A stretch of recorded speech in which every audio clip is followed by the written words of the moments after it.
I don't know exactly how old I was, maybe 9 or 10 years old anyhow. He was on a ship at the wheat dock, first wheat dock in North Shore, middle of the Pacific it was called at that time. It's a different name now.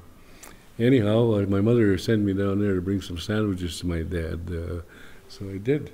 When I get to the ship, the superintendent stops me at the gangplank and he says, "What are you doing?"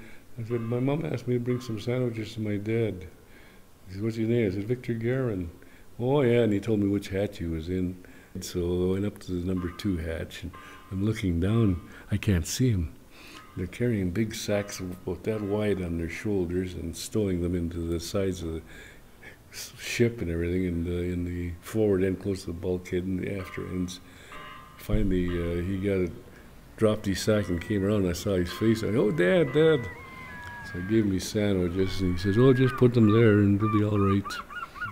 He gave me something to cover them up so seagulls wouldn't get at them. So that was my first experience on a ship. I just was so impressed at how strong they were to carry those big sacks.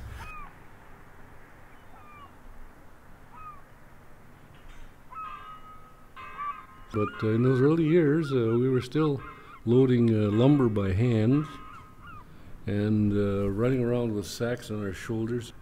Asbestos was still being loaded onto ships in burlap sacks. Lift trucks started in '65 loading packaged lumber, and then they started using lift trucks with clamps on them for pulp and things, other cargoes.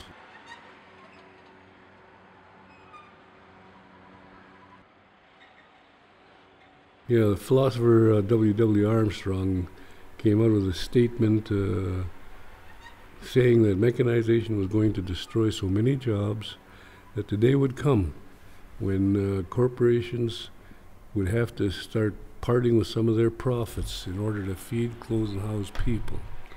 And in '62 it didn't make any sense to me, but by '65 I started to see things change, but even then I didn't think it was going to have that kind of effect across the board. But by the early 1970s, it started to really sink in what he had said, and I quoted it to a lot of my fellow longshoremen, and they kind of looked at me and laughed at me.